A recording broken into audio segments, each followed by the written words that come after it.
Welcome to the Metabolic Classroom. I'm Benjamin Bikman, biomedical scientist and professor of cell biology. Today, we are exploring a topic that I would say is both underappreciated and incredibly important, and that is fat and its hormones.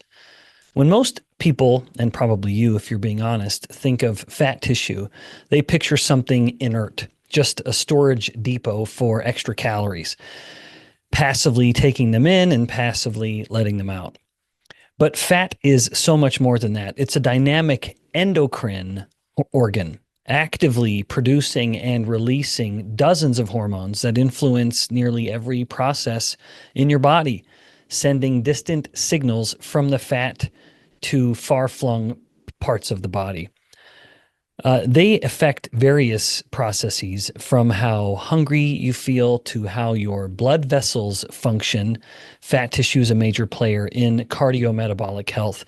To date, researchers have identified roughly 50 distinct hormones secreted by fat tissue. Now, these hormones there are so many that they're given their own category name.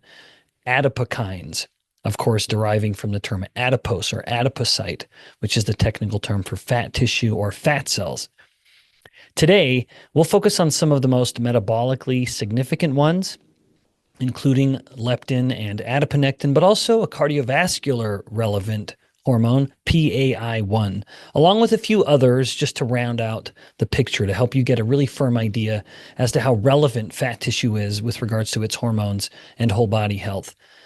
We'll also explore how these hormones differ depending on where fat is located, subcutaneous, visceral, or brown fat, and why that also matters. So grab a notebook or just settle in and let's get started discussing fat and its hormones. Now, most importantly, adipose tissue or fat isn't just a passive storage site for calories. It is an active endocrine organ, like I mentioned, communicating, sending these signals with the rest of the body through the hormones and other signaling molecules. These adipokines number into the dozens, like I said, and there are, in fact, even hundreds of other what's just called bioactive compounds that haven't quite earned the status of hormone, but many of them very well may. Altogether, they influence myriad processes affecting things from the brain to muscle tissue to inflammation and immune function, and as I mentioned, heart health. But all of this is to say that fat tissue really does occupy or sit at the middle of a bit of a central hub when it comes to the metabolic network. Now, having said that, not all fat is the same. You've got subcutaneous fat, that layer just under your skin, visceral fat, which wraps around your internal organs, and brown fat, a specialized type that burns energy to produce heat. This is mostly sprinkled throughout the rib cage, or what we would call the thoracic cavity. Each of these fat depots has a distinct hormone profile, and we'll go through these differences as we explore the different fat tissues. But before that, let's focus on some of the key hormones that fat produces and what they do in the body. So first, leptin. Let's talk about leptin, one of the most well-known adipokines. It's actually a pretty recent discovery, discovered in the mid-1990s. Leptin is often called a satiety hormone because it signals to your brain that you've had enough to eat. Now, I personally have some reservations with calling leptin the satiety signal. I actually think in the grand scheme or spectrum of satiety hormones, leptin is a more modest one. It's also a more delayed signal. I think hormones like GLP-1 ought to be more of the primary focus when we talk about satiety. Nevertheless, leptin absolutely does have an influence on satiety, but I would say in a more long-term view rather than an immediate signal where you have eaten a meal and you push the plate away, deciding that you're done. Now, having said all of that, let's just remind you that leptin is produced primarily by fat cells and travels through the bloodstream to the hypothalamus. That's the region of the brain that regulates hunger and energy balance. When leptin levels are high, it tells the brain, hey, you've got plenty of energy stored, no need to eat more. Now, that's an important distinction because perhaps GLP-1's signal, just to make a bit of a an informal comparison, might be more of, hey, there's stuff in the intestines you don't need to eat anymore. Leptin isn't going to be that signal. That's why I'm suggesting that it's more of a long-term satiety signal. It's generally going to be suggesting to the brain, hey, we have a lot of energy here on the body in the form of fat tissue. We don't need to add to it necessarily. So that might, in the long term, provide a bit of a subtle pressure on appetite, signaling that the body has enough. Now, here's where it gets interesting. Leptin levels are directly tied to how much fat you have. The more fat tissue you carry, the higher your leptin levels. In someone with obesity, leptin levels can be sky high, but here's the catch. Many of these individuals have leptin resistance. It's like the brain stops listening to leptin signals, so appetite stays high, hunger stays high, satiety is nowhere to be seen, and even there's changes in energy expenditure like metabolism. Now, leptin does a lot more than just influence appetite and hunger. It also has direct effects on things like mitochondrial function. But I'm not going to get into all of that because this isn't explicitly a metabolic classroom on leptin. But the leptin resistance is a hallmark of metabolic dysfunction and a key driver of weight gain. One of the studies here that I have in the show notes is a 2009 study by Myers and colleagues in the very good journal Cell Metabolism, and it really nailed this down, showing how leptin resistance disrupts hypothalamic signaling, contributing to obesity. It's a landmark paper that helped us really understand why high leptin doesn't always mean less hunger. Now, in contrast, when fat mass decreases, like during weight loss, leptin levels will go down. This is why leptin or weight loss can actually make you over time start to feel hungrier. That imagine a person who's starting to lose weight, they're successful, but then hunger starts to work against them. Part of this could be that as fat mass goes down, leptin goes down, and that's, like I was mentioning, some of this long-term, more chronic regulation. So just to try to check itself.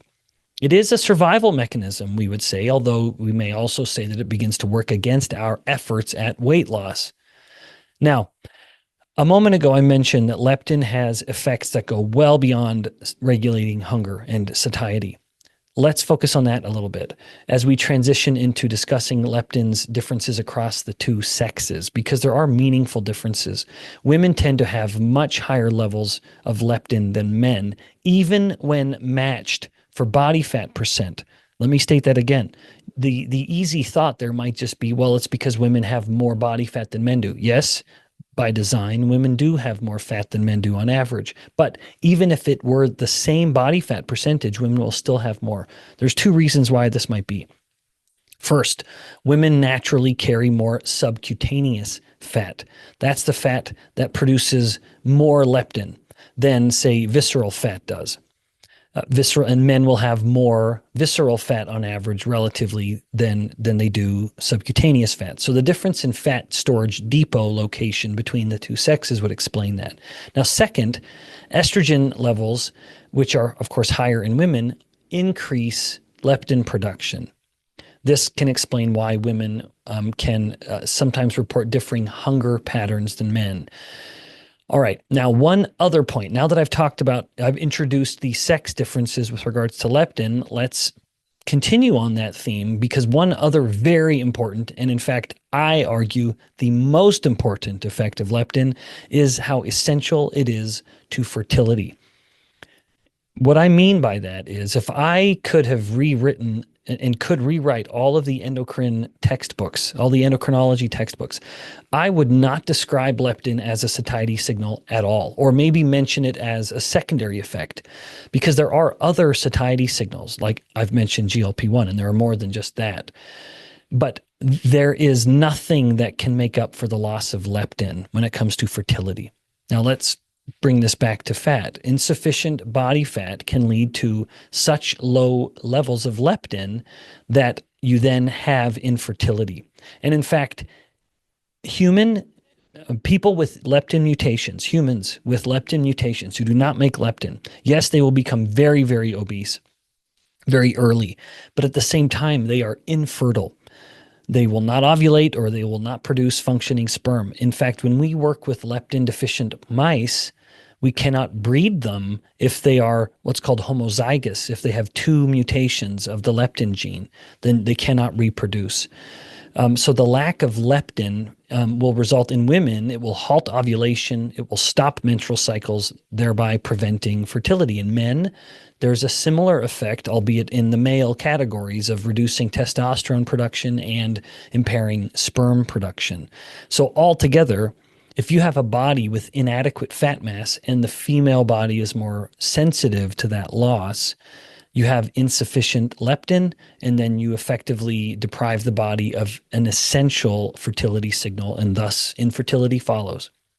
All right, that's enough on leptin. Next, let's move to adiponectin, another heavyweight in the adipokine world, albeit one that is much less famous than leptin. Any average individual has heard of the hormone leptin, and almost no one's heard of adiponectin, but it is still a heavyweight and one worth mentioning. Adiponectin is unique because it's one of the few hormones that's actually lower in people with more fat mass. Unlike leptin, which increases as fat mass increases, adiponectin levels drop as fat tissue expands, especially in obesity. This makes adiponectin a key player in metabolic health. Adiponectin is relevant because it is a metabolic multitasker. First, and the effect that I first became familiar with as a scientist is that it enhances insulin sensitivity. In particular, it does so by breaking down a molecule in cells, ceramides, that promote insulin resistance. So ceramides are a direct intracellular mediator of insulin resistance. If ceramides go up, they are directly blocking the insulin signal, thereby creating insulin resistance. However, adiponectin activates an enzyme called ceramidase. You hear the word ceramide in that word, in that enzyme. It is an enzyme that breaks down ceramides, thus restoring insulin sensitivity. But this is why low adiponectin levels are often linked to insulin resistance and type 2 diabetes. Second, adiponectin has anti-inflammatory properties, reducing chronic inflammation that can drive things like heart disease and other things like insulin resistance. And then third, it supports fat metabolism by promoting the breakdown of fats for energy. This can help prevent lipid accumulation in a way that I've referred to and others do as ectopic fat storage, where it can promote fat loss or fat burning in tissues like the liver or the pancreas, these tissues that are ill-suited for long-term fat storage. Now, an interesting paper conducted by some of the authority in the realm of adiponectin was in 2014 by Turer and Shearer. And Phil Shearer, Scherer, is really the worldwide authority on this topic. They published a great paper in Diabetologia, which highlighted adiponectin's protective role, showing how it improved insulin sensitivity, reduces cardiovascular risk in animal models and humans. And their work really does underscore why adiponectin is such a critical hormone for metabolic health. In a healthy person, high adiponectin levels are a sign of good metabolic health for all the reasons I've mentioned. But in a person with poor metabolic health, or we would say where fat has started to work against them, you will see lower or plummeting levels of adiponectin. And then in that case, these protective effects are lost, contributing to a cascade of some metabolic disarray. Interestingly, weight loss, especially with visceral fat loss, can boost adiponectin levels, restoring some of these benefits. So adiponectin is a hormone we want more of, but it's one that fat tissue produces less of when it's overgrown. It's a classic example of how fat's endocrine function can go awry and thus contribute to metabolic disease. Now, that's enough about metabolism. Let's talk a little bit about cardiovascular function, although these sorts of things are heavily related. And in fact, this is a perfect example of how metabolism in the form of fat tissue can affect cardiovascular function in the form of a clotting culprit. All right, let's talk about PAI1, or plasminogen activator inhibitor. This one's less famous than all of them, but no less important, especially when it comes to cardiovascular health. PAI1 is a hormone produced by the fat, even more so by visceral fat, and it plays a role in regulating blood clotting. Here's how it works. PAI1 inhibits the breakdown of blood clots by blocking a protein called tissue plasminogen activator, or TPA, which normally dissolves clots. Now, I'm mentioning a lot of acronyms here, so if you have to pause and rewind these things to get that. But let me say that again. So PAI1 inhibits the breakdown of blood clots by blocking the actions of another protein enzyme called tissue plasminogen activator. And again, that molecule, TPA, is what it's usually known as, acts to break down clots. So you're inhibiting this clot breakdown molecule. So the high PAI1 makes the blood more prone to clotting. It's making clots linger longer. And of course, if you have more blood clots, you're increasing the risk of things like heart attacks, strokes, and other blockage or thrombotic events. This is why elevated PAI1 is a major concern in obesity and metabolic syndrome, where visceral fat accumulation will drive its production. Now, unlike adiponectin, PAI1 levels do rise as fat mass rises, again, especially visceral fat. This does make PAI1 a pretty reliable biomarker of metabolic dysfunction and, in particular, visceral fat accumulation. It's also influenced by inflammation, which is often high in obesity. So it can create a bit of a feedback loop that will worsen cardiovascular risk. A pretty compelling study in 2003 by Alessi et al. In diabetes showed that visceral fat is a major source of PAI1 in obesity, directly linking fat distribution to clotting risk. These findings are very helpful in us understanding just why is it that people with mounting obesity levels have such a higher risk of heart disease. So this is compelling, and it's another view here, because what PAI1 allows us to do is provide a direct link between excess fat tissue and heart disease. That means it's not just about cholesterol or blood pressure, these overly or oft looked at variables, but the hormones coming from fat can actively tip the scales toward clotting and vascular damage. And then, of course, weight loss, particularly reducing visceral fat, can lower PAI1 levels, which is one reason why losing even a modest amount of weight can have some substantial benefits for heart health. Now, in conclusion for that little section, PAI1 is even less well known than adiponectin, both of which are less well known than leptin, but it is a critical piece of the puzzle, which is why I wanted to highlight it as one of these key hormones. Now, having mentioned these big three, and another fat-focused scientist could say, well, Ben, you should have focused on these ones. Let's talk about some of the other ones. Now that we've talked about these few that I wanted to really have a heavy-handed view with, let's briefly touch on a few of the others just to give you a sense of the scope. So one of the other ones that I very much could have focused on, and will now briefly, is resistin. Now, you might know where this is going already. As the name suggests, resistin is linked to insulin resistance. It's thought to interfere with insulin signaling quite directly, making it harder for cells to respond. Resistin levels tend to be higher in obesity, particularly visceral fat, and it may contribute to the development of type 2 diabetes. Now, at least part of the mechanism whereby resistin promotes insulin resistance is an increase in ceramides, that same bioactive lipid I'd mentioned earlier. Now, the exact role in humans is still less clear. Most of the evidence is in animal models, but it is one other example of how fat tissue can disrupt some metabolic harmony. Next, we have tumor necrosis factor alpha, TNF alpha.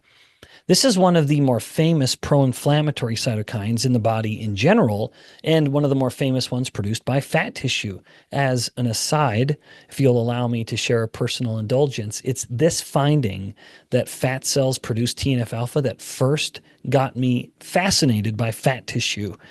And in fact, in the show notes, I am purposefully citing that study by the Hotomas-Legill group. It's the one that really piqued my interest and absolutely put me on the path that I'm still on. My fascination in fat tissue was born from the realization that fat produces inflammatory proteins, and that inflammation promotes insulin resistance. And of course, other things like atherosclerosis and even affecting in other aspects, immune function. But it's just one more hormone, a cytokine, but that's a hormone, that's a protein signal that is higher as fat mass goes up, especially visceral fat. Okay, finally, let's mention one more, and it's a complicated one. So maybe we're going out on a bang here in the list of these hormones.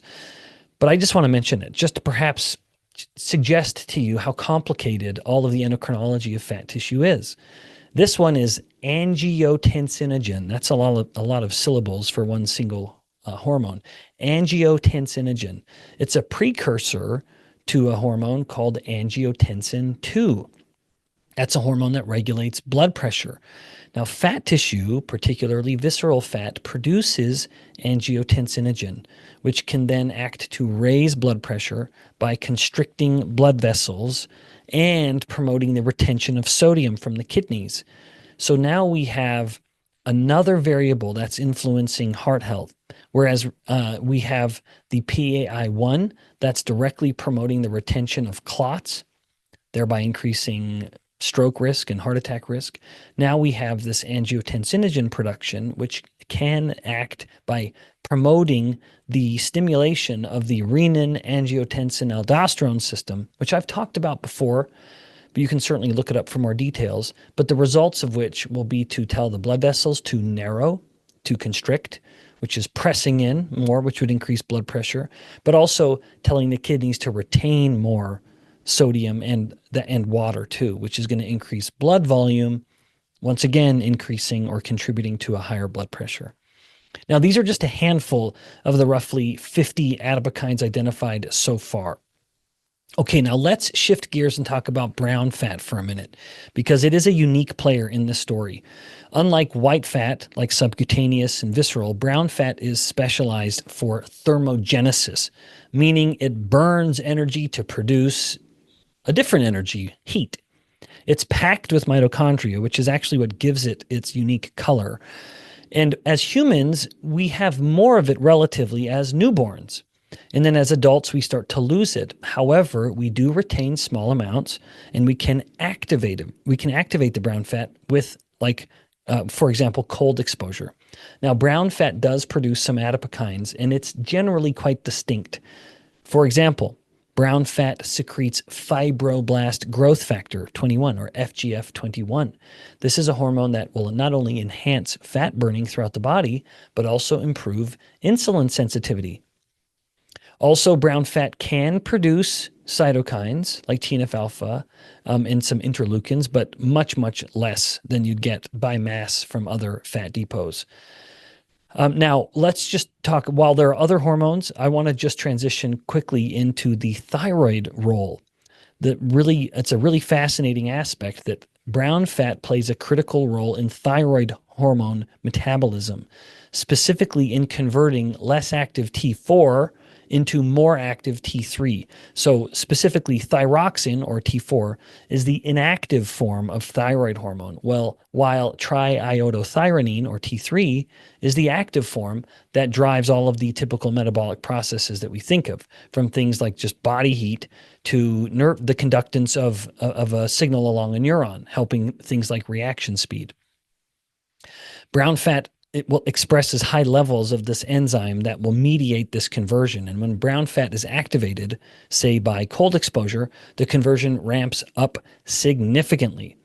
A 2014 study by De Jesus and colleagues in the very good journal, the Journal of Clinical Investigation, showed that cold activated brown fat dramatically increases T3 production. In fact, it might be the main source of T3 when it's active in the body. If you look at all of the origin of T3 when the body's been shivering and is cold, it's very possible in some people that most of it is coming from brown fat. Now, this brings us all of this to an important question as we near the end. Do the different fat depots, subcutaneous, visceral, and brown, produce different hormones? Absolutely yes. And it's a big reason why where you store fat matters as much as, if not more than, how much you store. Subcutaneous fat, the fat under the skin, is generally the least harmful. It produces higher levels of leptin and adiponectin, which, when functioning properly, support healthy metabolic function from appetite regulation to insulin sensitivity. Also, subcutaneous fat will produce lower levels of pro-inflammatory hormones and, in fact, be more anti-inflammatory. Visceral fat is the opposite. It's more of a troublemaker. Now, that doesn't mean it's inherently bad. It just plays a different role. It's generally promoting more inflammation and more insulin resistance through things like resistin.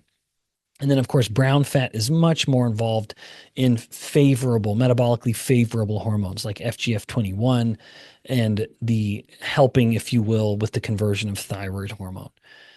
So the depot-specific differences can explain why visceral fat is linked to higher risks of diabetes, heart disease, and other conditions, while subcutaneous fat is less harmful and brown fat might even be the most beneficial of all. So it's not just about fat quantity, but rather fat quality and location.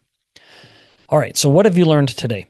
Fat tissue is not inert. It's not this just passive depot waiting to be told how many calories to store and how much to release. It is a bustling, busy, essential endocrine organ producing dozens of hormones and possibly hundreds.